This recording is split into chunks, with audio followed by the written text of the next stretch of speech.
การส่งเสริมการขายผลิตภัณฑ์ชุมชนผ่านช่องทางออนไลน์ค่ะได้รับความสนใจเป็นอย่างมากจากประชาชนนะคะ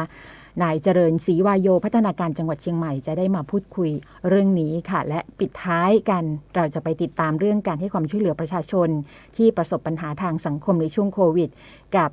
ท่านจิราพรชาวประยูนยามาโมโตพัฒนาสังคมและความมั่นคงของมนุษย์จังหวัดเชียงใหม่ค่ะซึ่งในขณะนี้ค่ะท่านรองผู้ว่าราชการจังหวัดเชียงใหม่ท่านสำเริงชัยเสนพร้อมแล้วค่ะที่จะได้พบปะกับพี่น้องประชาชนในจังหวัดเชียงใหม่ทั้ง25อำเภอผ่านทางรายการในวันนี้ค่ะสวัสดีค่ะท่านรองผู้ว่าราชการจังหวัดเชียงใหม่ค่ะท่านสำเริงสวัสดีค่ะครับสวัสดีครับค่ะ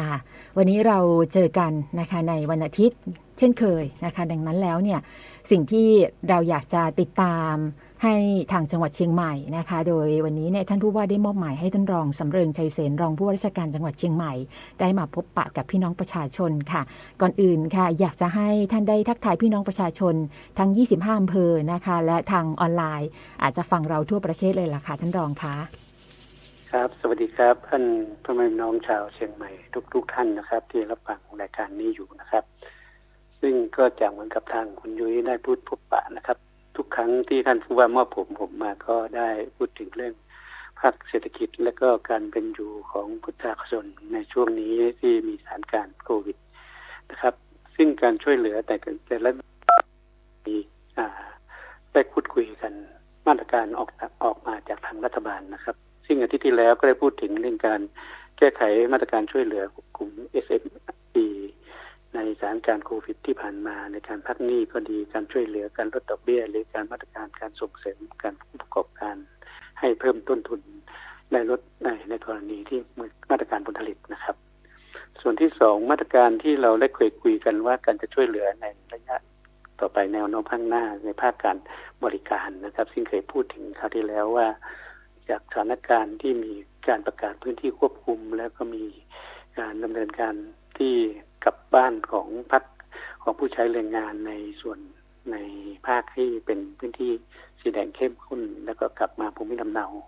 ซึ่งมีหลายองค์ประกอบที่กลับมาก็เลยทำให้ทางเชียงใหม่เราก็มีการวางแผนมาตรการในการที่จะให้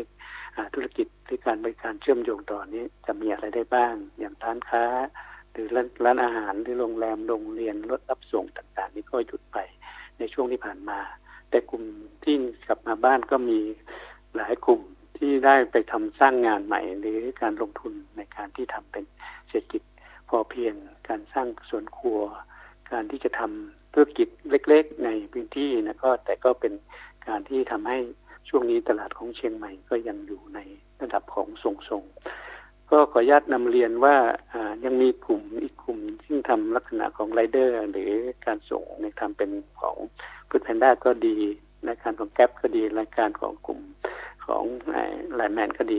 กลุ่มนี้ก็จะมีขยายตัวออกมาส่วนหนึ่งซึ่งถามว่ากำลังซื้อของ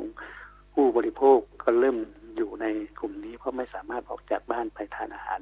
หรือการรับซื้ออันนี้ก็จะเป็นส่วนหนึ่งในการที่จะดูสถานการณ์ที่ผ่านมาที่ทางฝ่ายกระทรวงการคลังฝ่ายเศรษฐกิจได้ไปสำรวจพื้นที่นะฮะแล้วก็ขออนุญาตนำเรียนว่าสถานการณ์ตอนนี้ถ้ามองดูทั้งปัจจัยการผลิตของแปรรูปทางอุตสาหกรรมก็ดีการลงทุนก็ดีอาจจะลดลงนะครับแล้วก็ทำให้การจ้างงานหรือการว่างงานจะสูงขึ้นสถานการณ์ตรงนี้ก็จะทำให้กลุ่มผู้ใช้แรงงานหรือกลุ่มผู้มีมาตรา33และมาตรา40ก็ได้รับเงินชดเชยแต่ก็อาจจะระยะยาวอาจจะมีการกระทบใช้เงินออมหรือประหยัดในการส่วนนี้ต่อไปก็จะทำให้เศรษฐกิจหมุนเวียนน้อยลงภาคการเกษตรจากเดือนที่แล้วหรือสัปดาห์ที่แล้วที่ผมเคยนำเรียนว่าเรายังมีผลผลิตทางการเกษตรที่ดีอยู่แล้วก็สามารถที่จะใช้ผลผลิตทางการเกษตรที่ได้อยู่ช่วงนี้ก็คือลำไยแต่สถานการณ์ของลำไยเมื่อจากที่ในการส่งออกแล้วก็มีการชี้แจงมาระยะหนึ่งซึ่งตอนนี้เราเก็บลำไยประมาณ 30% หรือเกือบ 40% ไปแล้วเนี่ยก็ยังมีสถานการณ์ที่ไม่สามารถส่งออกไปได้ทำให้ลำไยแก่เมื่อลำไยแก่ออกหัวแข็งขึ้นมาแล้วผู้ประกอบการที่ซื้อไปอบแห้งหรือใช้ซื้อไปในการที่ขายสดบริโภคสดก็จะลดลงจึงขอฝากทางเกษตรกรหรือทางเกษตรจังหวัดนะช่วยรณรงค์ในการให้ ษตรเนี่ยช่วยเก็บราคาที่พอดีนะผลผลิตที่ออกมาพอดีอย่าให้ลำไยที่เป็นแก่มากเนี่ยพอขึ้นหัวแล้วมันจะไม่สามารถจำหน่ายได้ไปต่างประเทศได้ แล้วก็ไม่เป็นที่ยอมรับการคุณภาพอันนี้แต่ภาคการจ้างงานแรงงานเกษตรซึ่งมาลงทะเบียนอยู่ประมาณ 20,000 กว่ารายนะส่วนนี้เป็นแรงงานระยะสั้นนะฮะแรงงานระยะสั้นก็เลยทำให้ 1-2 เดือนเมื่อหมดภาวะของการเก็บลำไยแล้วภาคการเกษตรพวกนี้ก็จะอยู่ตามหมู่บ้านหรือในชนบทของเราถามว่ามีรายได้เพิ่มเติมไหมก็มีรายได้เพิ่มเติมแต่รายจ่ายระยะยาวอาจจะเป็นการส่วนหนึ่งนะครับก็ขออนุญาตนำเรียนสถานการณ์ภาวะทางด้านเศรษฐกิจของจังหวัดเชียงใหม่ช่วงที่อาทิตย์หรือ2 อาทิตย์ที่ผ่านมาว่าเราไปสำรวจแล้วเห็นสถานการณ์อย่างนี้ทางจังหวัดก็มีการดำเนินงานอยู่สองมาตรการแรกโดยเป็นมาตรการของกระทรวงพาณิชย์คือออกรถเล่โมบายนะครับที่จะนำสินค้าอุปโภคบริโภคไปช่วยเหลือในราคาที่ถูกกว่าท้องตลาด 40-60% ส่วนนี้เราดำเนินการตั้งแต่วันที่ 6 สิงหาคมเป็นระยะเวลา1 เดือนถึงวันที่ 4 กันยายนเราจะใช้รถโมบายหรือรถเล่ในการฮัลโหลสวัสดีครับค่ะท่านรองค่ะได้ยินนะครับค่ะจำนวนทั้งหมดประมาณ18 คันนำสินค้าบริโภคอุปโภคไปทั้งหมดประมาณ70 รายการซึ่งถามว่าพอเพียงต่อการที่ไปจำหน่ายให้ราคาไม่ส่วนนี้เราคิดว่าน่าจะเป็นการลดค่าบริโภคคือค่าใช้จ่ายคาดว่าอาจจะลดได้ประมาณสัก 10-20% ในส่วนที่ประชาชนที่เดือดร้อนหรือกลุ่มต่างๆโดยให้อำเภอเป็นผู้สำรวจและองค์กรปกครองส่วนท้องถิ่นกำหนดจุดว่าให้เรานำรถเล่ตรงนี้ไปวางจุดละไม่น้อย3 ชั่วโมง5 ชั่วโมงแต่ละวันเหมือนกับรับการช่วยเหลือในการที่จะให้ได้รับส่วนมากก็จะเป็นน้ำมันพืชข้าวสารอาหารแห้งสิ่งอุปโภคที่ใช้ประจำวันอันนี้ก็น่าจะเป็นส่วนหนึ่งที่จะแก้ไขปัญหาในการมาตรการช่วงนี้ที่ไม่สามารถที่เดินทางมาส่วนที่2นะครับเกิดกับเนื่องจากมีบางสถานการณ์ที่มีสินค้าอุปโภคบริโภคขาดตลาดก็ทำให้มาตรการบางครั้งร้านค้าฉกฉวยโอกาสนี้ไปขึ้นราคาหรือว่าให้ขาดแคลนราคาเราก็ได้อย่างสมมติว่าไปตัดราคาไข่ไก่หน้าฟาร์มหรืออะไรต่างจะไปจำหน่ายในราคาสูงขึ้นตอนนี้เราให้คณะชุดเดินสำรวจแล้วก็ป้องปรามตรงนี้แล้วที่จะดูว่ามาตรฐานด้านค้าถ้ากระทำอย่างนี้ในช่วงนี้เราจะดำเนินคดีตามกฎหมายต่อไปเราก็มอบหมายทั้งอำเภอทั้งตำรวจทั้งในส่วนของกรบน.ออกไปสำรวจร้านค้าเพื่อไปให้มีการกำหนดราคาที่สูงกว่าหรือท้องตลาดต่างๆแล้วก็ไม่เป็นธรรมกับประชาชนนะครับผมก็นำเรียนว่ามาตรการช่วยเหลือในช่วงนี้อาจจะเป็นระยะสั้นการแก้ไขระยะยาวในภาคการเกษตรในการลดต้นทุนในการตอนนี้ภาครัฐทางกระทรวงเกษตรได้แก้ไขปัญหาในการที่จะส่งเสริมสนับสนุน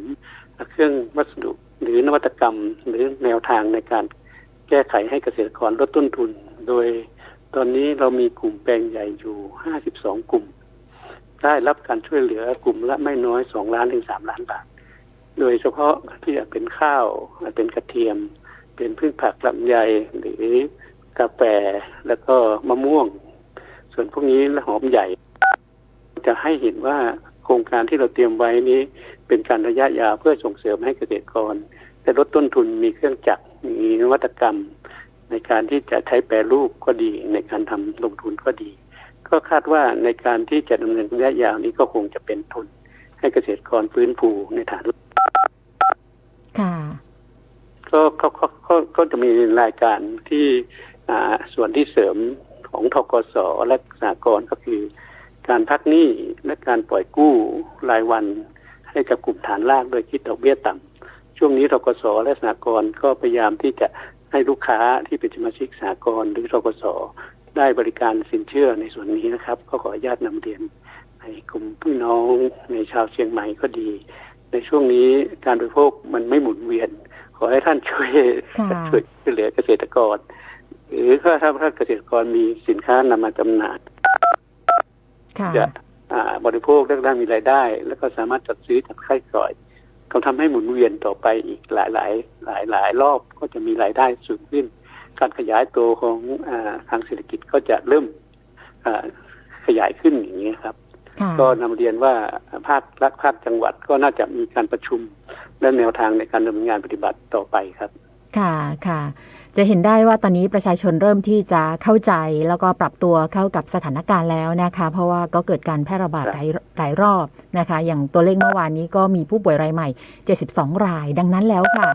สถานการณ์ในช่วงนี้เนี่ยก็คงอยู่ในช่วงนะคะที่เราจะต้องเร่งฟื้นฟูช่วยเหลือพี่น้องประชาชนในเรื่องของชีวิตความเป็นอยู่บ้างนะคะท่านรอง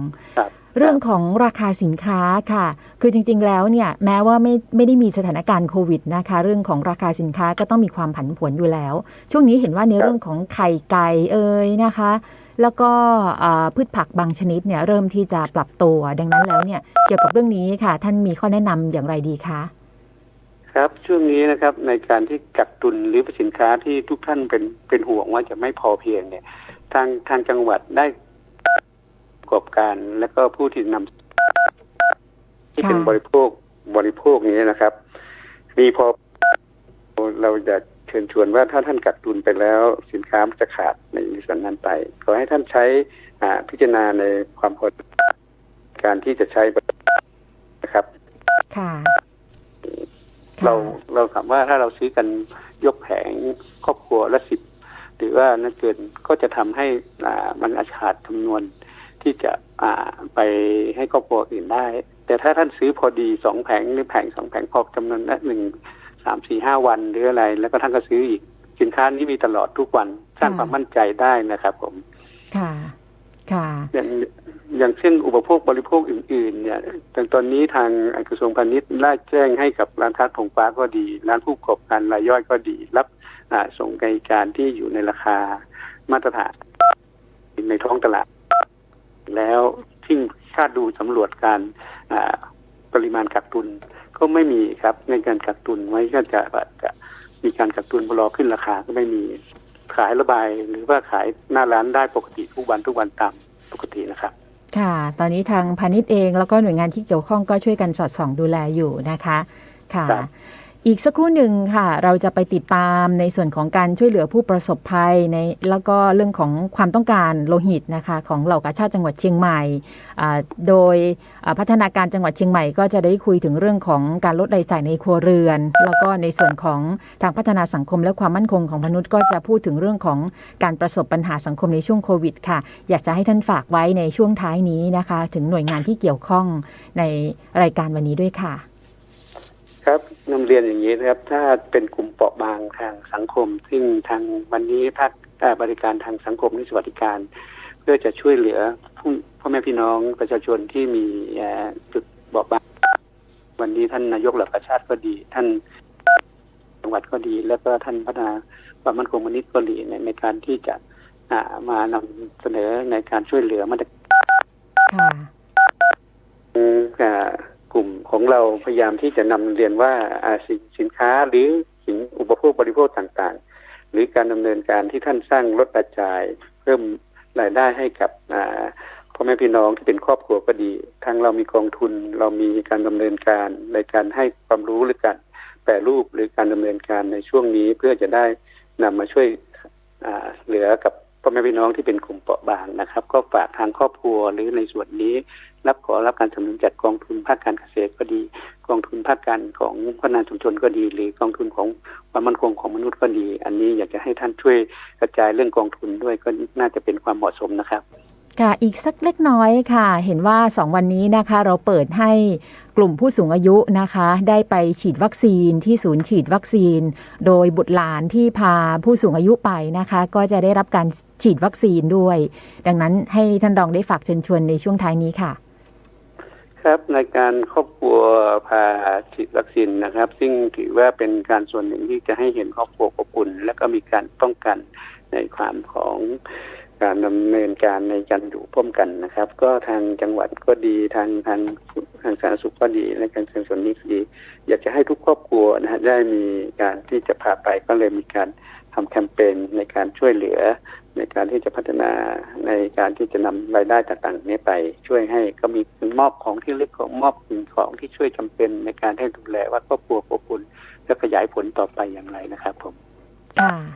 ค่ะขอบพระคุณค่ะท่านรองสำเริงชัยเสนรองผู้ว่าราชการจังหวัดเชียงใหม่ค่ะขอบพระคุณท่านมากค่ะสวัสดีครัค่ะบสวัสดีครับสวัสดีค ค่ะ รับ ช่วงหน้าค่ะเราจะไปติดตามสถานการณ์นะคะความต้องการโลหิตของจังหวัดเชียงใหม่ค่ะโดยท่านนายกเหล่ากาชาติจังหวัดเชียงใหม่ค่ะท่านสุดาพรสงวนสัตว์นะคะท่านจะได้พูดถึง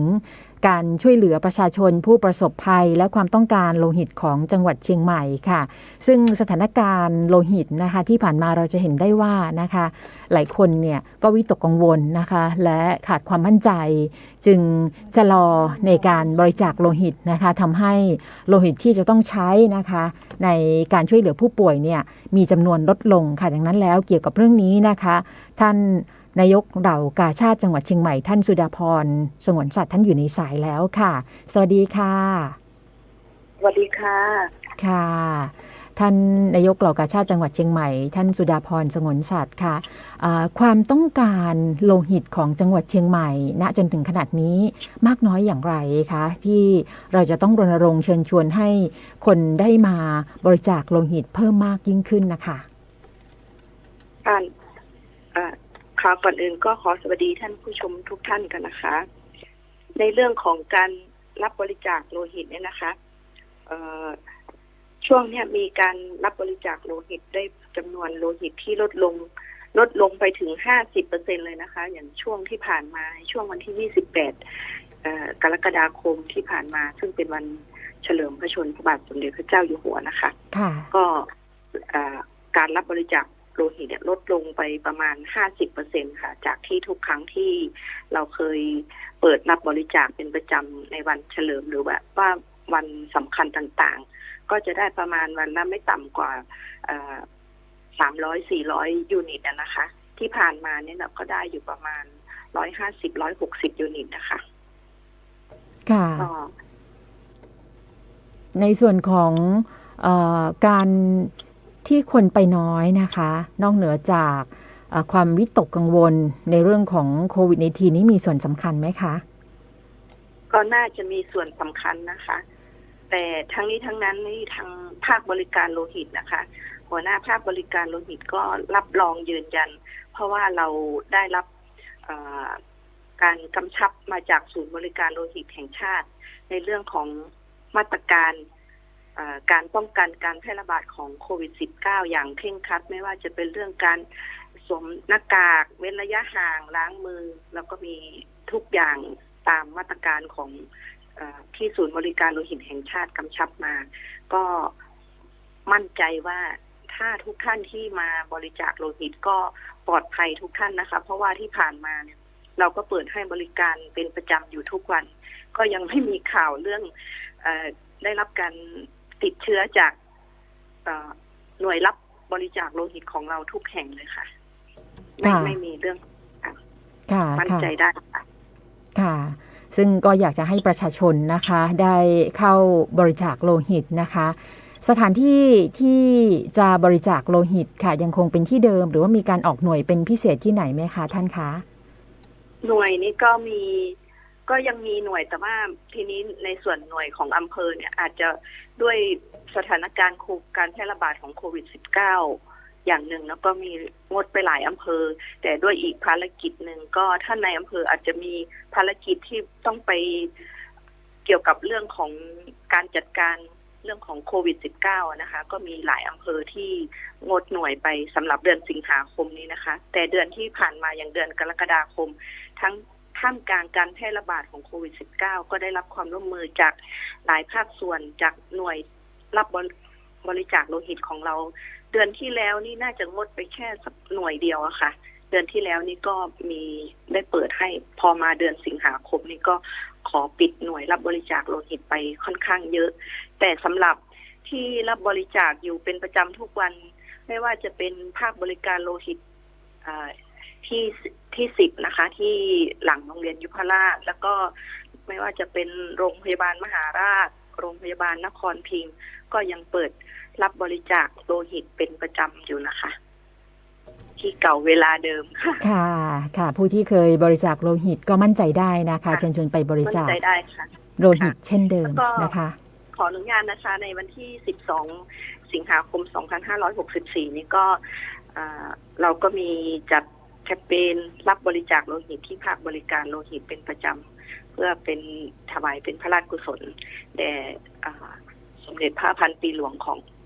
พวกเราทุกคนนะคะก็ยังมีเปิดรับบริจาคแล้วก็มีของที่ระลึกให้ผู้บริจาคโลหิตด้วยนะคะที่ภาคบริการโลหิตแห่งชาติหรือว่าที่เหล่ากาชาติที่หลังโรงเรียนยุพราชนะคะก็ขอเชิญชวนพ่อแม่พี่น้องเพราะว่าความต้องการการใช้เลือดนี่ก็จากโรงพยาบาลก็ยังค่อนข้างเยอะอยู่เพราะว่าด้วยสถานการณ์ที่ผ่านมาเรื่องของการแพร่ระบาดโควิด -19 ทางโรงพยาบาลคุณหมอก็มีเลื่อนผ่าตัดก็คือเลื่อนแล้วเลื่อนอีกแต่ทีนี้มันมีความจำเป็นว่าจะต้องได้ดำเนินการต่อเนี่ยก็เรื่องของการใช้เลือดก็เป็นสิ่งที่จำเป็นอย่างผ่าตัดใหญ่เนี่ยที่ได้รับข้อมูลจากหัวหน้าภาคบริการโลหิตนะคะก็เห็นบอกว่ามีที่โรงพยาบาลมหาราชมีการผ่าตัดเปลี่ยนถ่ายอวัยวะนะคะเป็นตับนะคะก็ใช้เลือดค่อนข้างเยอะเป็นเม็ดเลือดแดงอัดแน่น1เคสเนี่ยก็ประมาณ30ยูนิตนะคะก็ต้องค่อนข้างเยอะค่ะค่ะจะเห็นได้นะคะว่า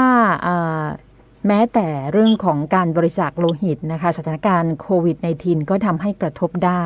ดังนั้นในช่วงนี้เนี่ยพี่น้องประชาชนก็เดือดร้อนนะคะจากสถานการณ์ดังกล่าวและทราบว่าทางกาชาดจังหวัดเชียงใหม่นะคะก็ได้ให้ความช่วยเหลือประชาชนอย่างต่อเนื่องค่ะทำอะไรไปแล้วบ้างนะคะแล้วก็ใน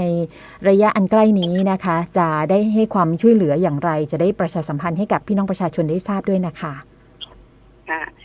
ก็ขออนุญาตเล่าถึงพันธกิจต่างๆของเหล่ากาชาดก่อนนะคะก็เริ่มตั้งแต่เรื่องของกาชาดนี่เป็นองค์กรสาธารณกุศลนะคะรายได้เราเนี่ยที่ผ่านมาเราก็ได้มาจากการบริจาคนะคะจากการ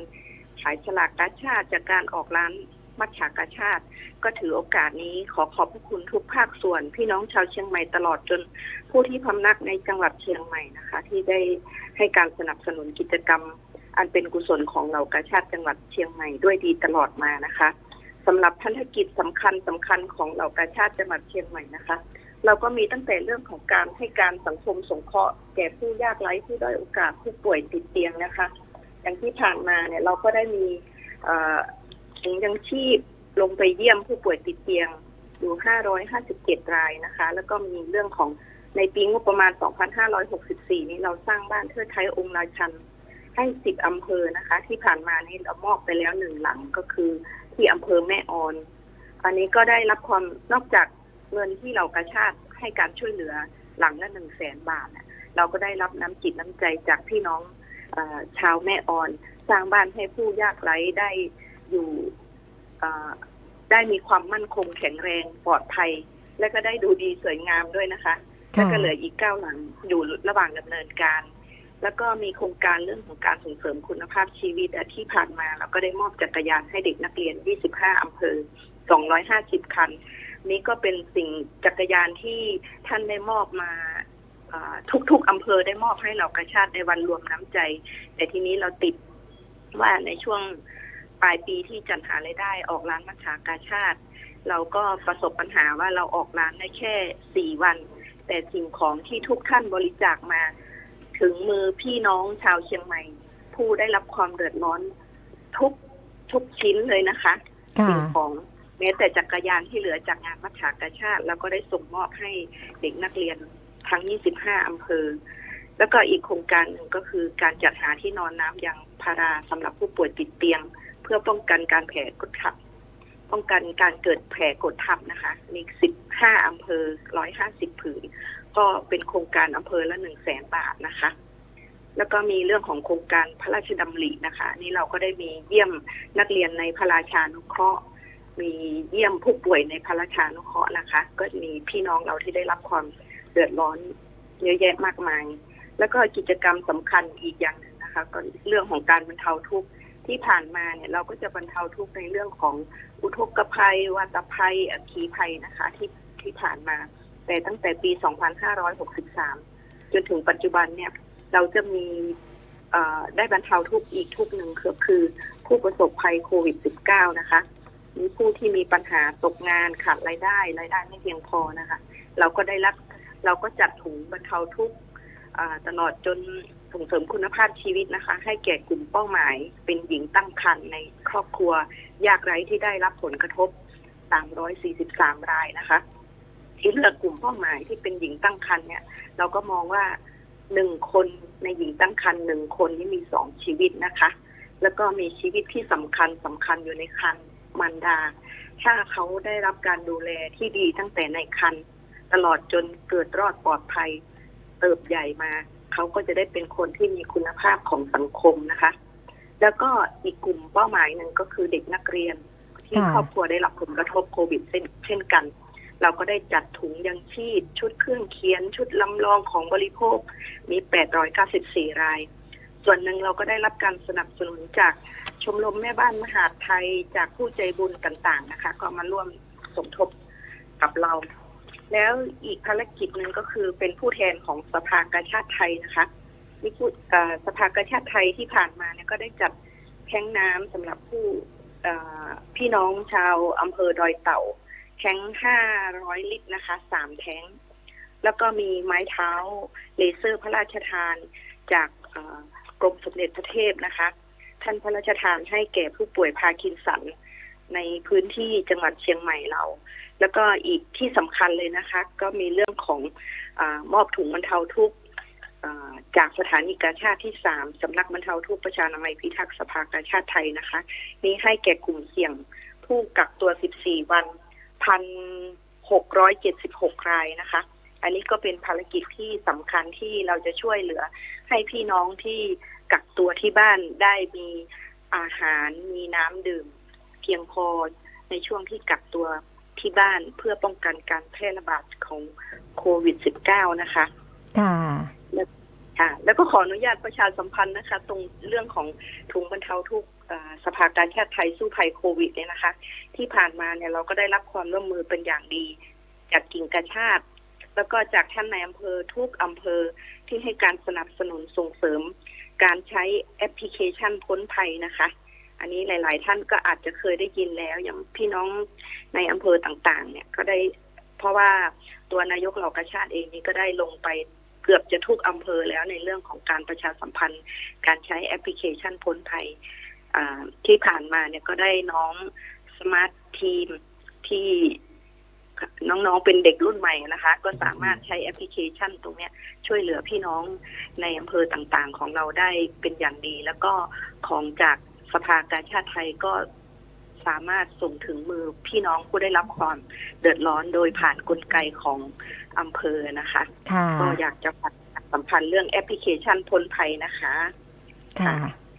ขอบพระคุณค่ะท่านนายกเหล่ากาชาดจังหวัดเชียงใหม่ขอบพระคุณแทนชาวเชียงใหม่ด้วยนะคะค่ะสวัสดีค่ะค่ะท่านสุดาพรสงวนศักดิ์ค่ะนายกเหล่ากาชาดจังหวัดเชียงใหม่นะคะพูดถึงการให้ความช่วยเหลือประชาชนนะคะแล้วก็ความต้องการโลหิตของจังหวัดเชียงใหม่นะคะซึ่งเกี่ยวกับกาชาดค่ะก็มีข่าวดีก่อนหน้านี้นะคะว่าทางองค์การบริหารส่วนจังหวัดเชียงใหม่นะคะได้ขอจัดสรรวัคซีนโมเดอร์นาจากสภากาชาดไทยโดยได้รับการจัดสรรวัคซีนทางเลือกโมเดอร์นาจำนวน 100,000 โดสเพื่อนำมาฉีดให้กับประชาชนใน5กลุ่มเปราะบางค่ะดังนั้นแล้วนะคะในตอนนี้เนี่ยนะคะทางองค์การบริหารส่วนจังหวัดเชียงใหม่ก็ได้ประชาสัมพันธ์นะคะว่ายังไม่ได้เปิดให้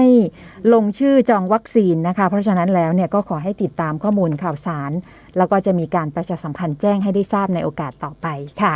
สำหรับในช่วงนี้ค่ะท่านเจริญศรีวายโยพัฒนาการจังหวัดเชียงใหม่ท่านจะพูดถึงเรื่องของการลดรายจ่ายในครัวเรือนด้วยการปลูกผักเพื่อสร้างความมั่นคงทางอาหารนะคะแล้วก็การส่งเสริมการขายผลิตภัณฑ์ชุมชนผ่านช่องทางออนไลน์ค่ะสวัสดีค่ะสวัสดีครับค่ะตอนนี้นะคะเราต้องหันกลับมานำหลักปรัชญาเศรษฐกิจพอเพียงนะคะการลดรายจ่ายนะคะแล้วก็การเพิ่มรายได้ด้วย2แนวทางค่ะอยากจะให้ท่านพัฒนาการจังหวัดได้คุยกับพี่น้องประชาชนในจังหวัดเชียงใหม่ค่ะครับสวัสดีครับพี่น้องประชาชนทุกท่านครับครับในช่วงโควิดนี้นะครับก็ทุกคนก็มีผลกระทบกันทั้งนั้นนะครับก็กรมการพัฒนาชุมชนของเราโดยเฉพาะสำนักงานพัฒนาชุมชนจังหวัดเชียงใหม่ของเรานะครับเราก็ได้รณรงค์ให้พี่น้องประชาชนนะครับได้มีความมั่นคงทางด้านอาหารซึ่งก็สืบเนื่องมาจากปีที่แล้ว เราก็ให้พี่น้องประชาชนได้ปลูกผักสวนครัวนะครับอย่างน้อย5 ชนิดในปีนี้เช่นกันเราบอกว่า5 ชนิดน้อยไปละต้องเป็น10 ชนิดครับเราทำกันเป็นเช่นว่ารณรงค์ให้ผู้นำทำก่อนแล้วก็กำนันผู้ใหญ่บ้านกรรมการหมู่บ้านเจ้าหน้าที่พช.อะไรต่างๆเนี่ยต้องทำเป็นตัวอย่าง แล้วก็เราก็ส่งเสริมให้ทำกันทั้งระบบทั้งบ้านทั้งวัดทั้งสถานที่ราชการนะครับทำกันหมดแหละตอนนี้นอกจากหมู่บ้านแล้วเรายังประสานงานไปตามวัดต่างๆนะครับให้มีการปลูกผักถ้าวัดไหนมีพื้นที่เยอะๆนะครับให้ช่วยกันปลูกผักเพื่อช่วยเหลือประชาชนด้วยช่วยเหลือวัดด้วยเช่นว่าวัดสายมูลนะครับที่อำเภอเมืองเนี่ยวัดสันมะเกียงที่ดอยสะเก็ดวัดห้วยเป้าที่เชียงดาวนะครับเนี่ยก็เขาท่านบอกท่านมีที่ว่างท่านไปปลูกผักกันเราก็นำเม็ดพันธุ์ผักไปให้นะครับตอนนี้ก็ปลูกแล้วก็ได้ช่วยชาวบ้านไปด้วยแล้วครับเราส่งเสริมให้มีการปลูกผักกันที่เรียนไปเมื่อกี้ว่าระยะแรกนี่5 ชนิดแต่ตอนนี้เป็น10 ชนิดแล้วเราบอกอย่างน้อย10 ชนิดจะต้องมีในบ้านแล้วนะครับแล้วก็เราตอนนี้เราก็มีโครงการขึ้นว่าจะต้องทำเป็นลักษณะตู้ยาข้างบ้านตู้อาหารข้างครัวนะครับเรามีเม็ดพันธุ์ผักไปให้ในทุกหมู่บ้านทุกอำเภอชละนะครับแล้วก็นอกจากพันธุ์ผักแล้วเราก็จะมีพวกสมุนไพรนะครับเช่นว่ากระชายเช่นว่าฟ้าทลายโจรตอนนี้นะครับเราก็ส่งเสริมให้ปลูกในเดือนนี้เราจะมีเม็ดพันธุ์ผักไปให้กับหมู่บ้านต่างๆกระจายไปยังหมู่บ้านต่างๆเพื่อให้พี่น้องประชาชนได้ปลูกกันเราคิดว่าถ้าพี่น้องประชาชนในทุกพื้นที่เนี่ยโดยเฉพาะในหมู่บ้านเศรษฐกิจพอเพียงเนี่ยถ้าได้มีผักปลูกกันนะครับอย่างน้อยนะครับช่วงที่มีการรณรงค์ระยะห่างหรือไม่ต้องไปไหนกันเนี่ยอย่างน้อยถ้าในบ้านนั้นมีผักเรามีผักไว้กินนะครับเมื่อกินแล้วเราบอกว่ากินแล้วก็ที่เหลือส่วนหนึ่งก็ไปสร้างรายได้นะครับก็ขายกันไปนะครับบางหมู่บ้านเช่นว่าสันทรายนี่เขาขายทางออนไลน์กันเขามีผักกินเหลือเยอะเขาขายทางออนไลน์กันใครอยากผักใครต้องการผักอะไรก็บอกมาเดี๋ยวจะส่งให้นะครับแล้วอีกแนวทางนึงเราบอกว่าเป็นการแบ่งปันถ้ามีผักเหลือมากๆก็แบ่งปันกันไปนะครับอันนี้เราแนวคิดนี้แล้วตอนนี้เราก็ทำเป็นเครือข่ายกระจายเมล็ดพันธุ์นะครับหมู่บ้านนั้นมีเมล็ดพันธุ์ผักชนิดนี้หมู่บ้านโน้นมีชนิดโน้นแล้วเรามาแลกเปลี่ยนกันนะครับอย่างบางทีผมมีอยู่5 ชนิดอยากจะปลูกเพิ่มไม่มีเมล็ดพันธุ์เราก็ไปแลกเปลี่ยนกับบ้านโน้นนะครับเราก็มีเมล็ดพันธุ์เพิ่มเป็น10 ชนิดแล้วนะครับตอนนี้เราทำกันอย่างต่อเนื่องนะครับโดยเฉพาะหมู่บ้านต่างๆเช่นว่าบ้านหนองครกนะครับที่สันปะตองเนี่ยขอบถนนนะครับเขาก็มีปลูกผักชื่อว่าแปลงผักยาวเป็นกิโลนะครับคนในหมู่บ้านก็กินกันได้คนต่างหมู่บ้านผ่านมาก็กินกันได้ครับอันนี้เป็นแนวคิดของเราซึ่งเราต่อยอดมาจากพระราชดำริของสมเด็จพระนิธิถาธิราชเจ้านะครับที่ท่านพระองค์ท่านได้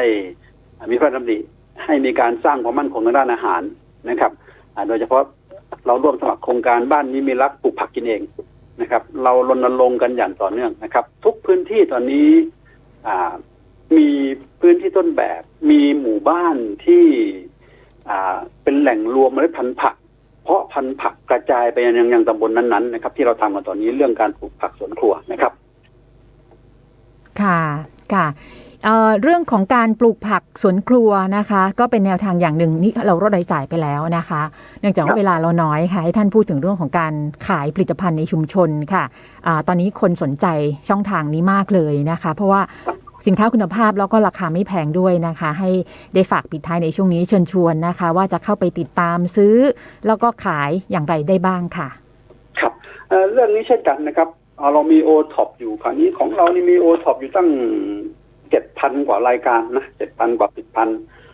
กระทบมากเราก็แก้โดยวิธีการส่งเสริมการตลาดออนไลน์นะครับเรามีนักการตลาดซึ่งกรมให้เราจ้างนักการตลาดอยู่5 คนนักการตลาดของเราก็จะไปตามกลุ่มต่างๆตามผู้ประกอบการต่างๆเราไปสอนให้เขารู้จักไลฟ์สดนะครับไปสอนให้เขารู้จักขึ้นออนไลน์นะครับทำอย่างไรนะครับ ถ่ายรูปอย่างไรให้สินค้าออกมาสวยๆการจะพูดอย่างไรที่จะเป็นการเชิญชวนหรือเป็นการที่จะไลฟ์สดนะครับและขณะเดียวกันเราก็มีสถานที่จำหน่ายสินค้าอยู่นะครับเราทำออนไลน์อยู่ที่ขวงสันกำแพงนะครับที่อำเภอสันกำแพงเนี่ยเรามีที่นั่นเราต้องขายหน้าร้านด้วยคือออฟไลน์คือขาย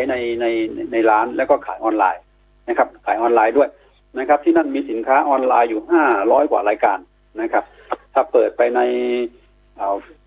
เว็บไซต์ของ otopchiangmai.com นะครับเข้าไปเลยนะครับก็จะเห็นสินค้าทั้ง500 กว่ารายการนะครับใครที่มีสินค้าอยู่อยากจะฝากสินค้าขายเดินเข้าไปในศูนย์กระจายสินค้าโอท็อปที่ขวงสันกำแพงได้แล้วบอกว่าเนี่ยเราจะมีสินค้ามาฝากขายนะครับผ่านทางออนไลน์นะครับหรือไม่ถ้าเราบอกเรามีสินค้าเรามีผลิตภัณฑ์ที่สวยงามเนี่ยอยากจะผ่านไปทางระบบออนไลน์บ้างนะครับประสานมาที่สำนักงานพัฒนาชุมชนทั้งที่อำเภอหรือที่จังหวัดก็ได้นะครับเราก็จะแนะนำวิธีการที่จะทำออนไลน์ให้ได้หรือบางครั้งเราก็บอกไปนักการตลาดคุณลงไปดูที่ว่าเขาทำมาอย่างไรให้ไปถ่ายรูปกระบวนการผลิตไปถ่ายรูปผลิตภัณฑ์แล้วก็นำขึ้นออนไลน์ให้นะครับหรือไม่บางทีก็อาจจะไปไลฟ์สดในบ้านนั้นเลยในของที่ประกอบการคนนั้นเลยว่าให้เห็นว่าเสื้อผ้าหรือผลิตภัณฑ์ของเขาสวยงามอย่างไรดีอย่างไรนะครับอันนี้เราทำกันอย่างนี้นะครับขณะนี้แล้วตอนนี้เราก็มีเครือข่ายนะครับมีเครือข่ายเราทำ MOU กับบริษัท Happy Center เนี่ยซึ่งเขาเป็นเครือข่ายหลักของอาลีบาบานะครับทาง Happy Center ก็บอกมาไปที่ประสงค์จะขายสินค้าทางออนไลน์เนี่ยไปร่วมกับเขาได้เลยเขาจะส่งทีมงานไปถ่ายรูปให้แล้วก็นำผลิตภัณฑ์นำรายการนำรายละเอียดมาขึ้นในเว็บไซต์ของ Happy Center ให้ซึ่งเชื่อมโยงกับอาลีบาบานะครับซึ่งเราคิดว่าแนวทางอย่างเนี้ยจะเป็นการช่วยพี่น้องผู้ประกอบการของเชียงใหม่ทั้ง 2,500 กว่าราย 7,000 กว่าผลิตภัณฑ์เนี่ยอาจจะได้มีช่องทางในการจำหน่ายสินค้าที่เรามีอยู่นะครับเพราะตอนนี้งานต่างๆมันก็ไม่สามารถที่จะจัดได้พอไม่จัดได้ปั๊บออนไลน์ดีที่สุดขนาดนี้ครับค่ะก็สนใจก็เข้าไปดูเว็บไซต์ของทางพัฒนาชุมชนได้นะคะค่ะครับผมค่ะขอบพระคุณค่ะท่านเจริญศรีวายโยพัฒนาการจังหวัดเชียงใหม่ค่ะในเรื่องของการลดรายจ่ายเพิ่มรายได้จึงเป็นแนวทางที่สำคัญนะคะที่จะอยู่รอดได้ในสถานการณ์เช่นนี้นะคะก็คือต้องประหยัดแล้วก็รัดเข็มขัดนะคะแล้วก็ซื้อของที่ราคาไม่แพงแต่ว่ามีคุณภาพนะคะพัฒนาชุมชนในแต่ละอำเภอก็มีช่องทางแล้วก็เข้าไปที่ช่องทางหลักนะคะอย่างที่เรียนให้ได้ทราบนะคะว่าเราจะมีเครือข่ายนะคะแล้วก็จำหน่ายส่งเสริมการขายผลิตภัณฑ์ชุมชนผ่านทางออนไลน์ในหลากหลายรูปแบบนะคะซึ่งเข้าไปที่ Facebook Fanpage นะคะหรือว่าเข้าไปที่ทางเว็บไซต์นะคะของพัฒนาการจังหวัดเชียงใหม่ได้ค่ะปิดท้ายกันในช่วงนี้ค่ะเราจะไปพูดคุยถึงเรื่องของการให้ความช่วยเหลือประชาชนที่ประสบปัญหาสังคมในช่วงโควิด -19 กับท่านจิรพรชาวประยูนยามาโมโตพัฒนาสังคมและความมั่นคงของมนุษย์จังหวัดเชียงใหม่ค่ะสวัสดีค่ะท่านพัฒนาสังคมค่ะสวัสดีค่ะวันนี้ค่ะหลายคนอยากจะทราบว่าผู้ที่ได้รับความช่วยเหลือจากสถานการณ์การแพร่ระบาดของโควิด -19 ในจังหวัดเชียงใหม่มีมากน้อยอย่างไรแล้วก็เราทำอะไรไปบ้างแล้วค่ะในส่วนของกระทรวงพม.เองหรือกระทรวงพัฒนาสังคมและความมั่นคงของมนุษย์นี่นะคะได้รับนโยบายจากท่านรัฐมนตรีว่าการกระทรวงการพัฒนาสังคมนะคะให้สำนักงานพัฒนาสังคมและความมั่นคงของมนุษย์ทุกจังหวัดแล้วก็หน่วยงานในสังกัดนะคะให้ช่วยเหลือผู้ได้รับผลกระทบจากการติดเชื้อไวรัสโคโรนา 2019 นะคะโดยเฉพาะกลุ่มเปราะบางที่มีความเสี่ยงสูงคือเด็กผู้สูงอายุคนพิการผู้ป่วยติดเตียงคนเล่ร่อนคนไร้บ้านและผู้ด้อยโอกาสนะคะในจังหวัดเชียงใหม่เองเนี่ยนะคะเราตั้งแต่มีการระบาดในครั้งแรกนี่นะคะทางสำนักงานพัฒนาสังคมและความมั่นคงของมนุษย์หรือพมจ.นี่นะคะก็ได้รับแจ้งจากหน่วยงานหลายหน่วยงานนะคะหรือประชาชนเองนะคะมาร้องขอความช่วยเหลือในการช่วยเหลือของเรานี้นะคะก็จะแบ่งเป็น3ประเภทนะคะคือประเภทแรกก็คือให้การช่วยเหลือในด้านของเงินนะคะเป็นเงินอุดหนุนนะคะว่าจะเป็นถ้ามีเด็กในครอบครัวก็จะเป็นเงินสงเคราะห์เด็กในครอบครัวที่ประสบปัญหานะคะ แล้วก็มีเงินช่วยเหลือในเรื่องของผู้มีรายได้น้อยและไร้ที่พึ่งและเงินช่วยเหลือกรณีฉุกเฉินนอกจากนี้แล้วก็จะมีผู้สูงอายุนะคะก็จะมีประเภทหนึ่งที่ให้การช่วยเหลือเป็นเงินช่วยเหลือสำหรับผู้สูงอายุและก็ในส่วนของคนพิการก็เช่นกันนะคะซึ่งอันนี้นะคะเป็นการช่วยเหลือเป็นเงินนะคะซึ่งจำนวนนี้อาจจะไม่เยอะเท่าไหร่นะคะแล้วแต่สภาพของครอบครัวนะคะที่เราไปมีนักสังคมลงไปประเมินเยี่ยมบ้านนะคะนอกจากนี้แล้วนะคะเราก็ช่วยเหลือเป็นสิ่งของนะคะซึ่งสิ่งของนี้นะคะจะเป็นเครื่องอุปโภคบริโภคนะคะคือเป็นของที่เราเนี่ยได้รับบริจาคส่วนหนึ่งนะคะได้รับการสนับสนุนจากมูลนิธิต่างๆหรือว่าผู้ใจบุญนะคะซึ่งบางแห่งที่เราเดินทางไปในพื้นที่ที่เราไปเจอผู้ประสบปัญหาทางสังคมเราก็จะนำสิ่งของพวกนี้นะคะไปให้นะคะ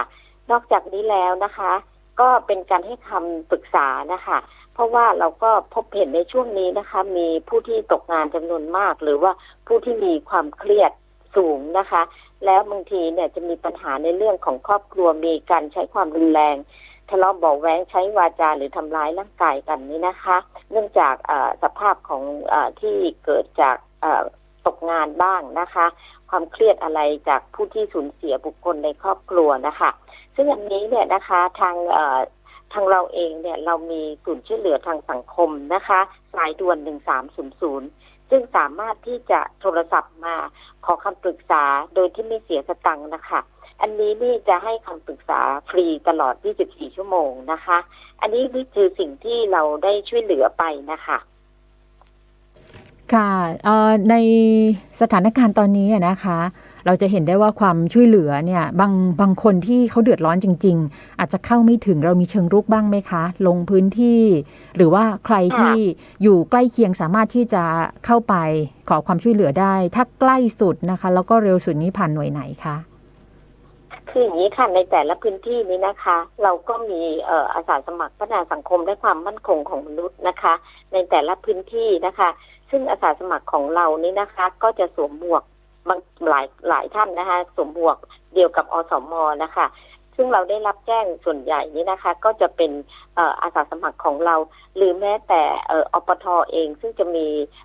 เจ้าหน้าที่พัฒนาสังคมของเทศบาลหรืออบต.นะคะที่เจอผู้ประสบปัญหาทางสังคมแล้วก็ทางส่วนหนึ่งอบต.สนับสนุนแล้วแต่ว่าไม่เพียงพอนะคะก็แจ้งเรามาและอีกส่วนหนึ่งนี่นะคะอาจจะมีผู้ที่พบเห็นนะคะอันนี้สามารถแจ้งมาได้เลยนะคะ1300เนี่ยเราจะมีหน่วยเจ้าหน้าที่ที่เราสามารถที่จะลงไปให้การช่วยเหลืออย่างเร่งด่วนนะคะค่ะยังมีอีกเรื่องอื่นด้วยนะคะที่จะให้ความช่วยเหลือไม่ใช่เพียงแค่สถานการณ์โควิดอย่างเดียวนะคะทั้งเรื่องของเงินอุดหนุนนะคะแล้วก็อยากจะสอบถามปรึกษาในเรื่องนี้นะคะว่าตัวเองเข้าข่ายเข้าเกณฑ์หรือเปล่านะคะอยากให้ท่านได้ปิดท้ายในช่วงนี้ค่ะค่ะสิ่งนี้ค่ะการที่เข้าเกณฑ์นี้นะคะท่านแจ้งมานะคะเนื่องจากว่าตอนนี้เนี่ยนะคะบางท่านเนี่ยที่แจ้งมาเนี่ยจากอาจจะมีสภาพบ้านที่ค่อนข้างที่จะดีนะคะแต่ว่าเนื่องจากท่านตกงานแล้วท่านประสบปัญหาความเดือดร้อนจริงๆนะคะซึ่งเราเจอปัญหานี้ที่หลายท่านเนี่ยมีความประสงค์อยากฆ่าตัวตายบ้างอันนี้นะคะซึ่งเพื่อจะหนีปัญหานะคะทางเราเนี่ยก็อยากจะให้ท่านเนี่ยก่อนที่จะคิดทำอะไรหรือทำอะไรตัวเองนะคะแล้วขอให้เนี่ยโทรศัพท์มาที่เรานะคะ1300เนี่ยนะคะเราก็จะมีเจ้าหน้าที่นะคะลงพื้นที่ไปแล้วก็อีกส่วนหนึ่งนะคะเราอยากจะประชาสัมพันธ์เนื่องจากว่าการรับของบริจาคของเรานี้นะคะเราก็ได้บางส่วนซึ่งเราก็นำไปช่วยเหลือเลยนะคะเราอยากจะประชาสัมพันธ์ให้ผู้ที่มีจิตกุศลนะคะอยากบริจาคแต่ไม่รู้จะไปหาช่องทางไหนนะคะทางเราเนี่ยทางสำนักงานพัฒนาสังคมที่ตั้งอยู่ที่สารกลางนะคะก็พร้อมที่จะรับของบริจาคของท่านเพื่อส่งต่อไปให้กับผู้ที่ประสบปัญหาทางสังคมนะคะในเรื่องของการเข้าถึงต่างๆนี้นะคะถ้าผู้ใดนะคะเห็นผู้ที่ประสบปัญหาความเดือดร้อนนะคะถึงแม้ว่าเขาจะเป็นคนที่มีสัญชาติไทยหรือไม่มีสัญชาติไทยนะคะหรือว่าเป็นบุคคลที่อยู่จังหวัดอื่นนะคะ แล้วก็มาทำงานที่เชียงใหม่จะขอรับการช่วยเหลืออย่างไรนี่นะคะกระทรวงพัฒนาสังคมได้มีการปรับเปลี่ยน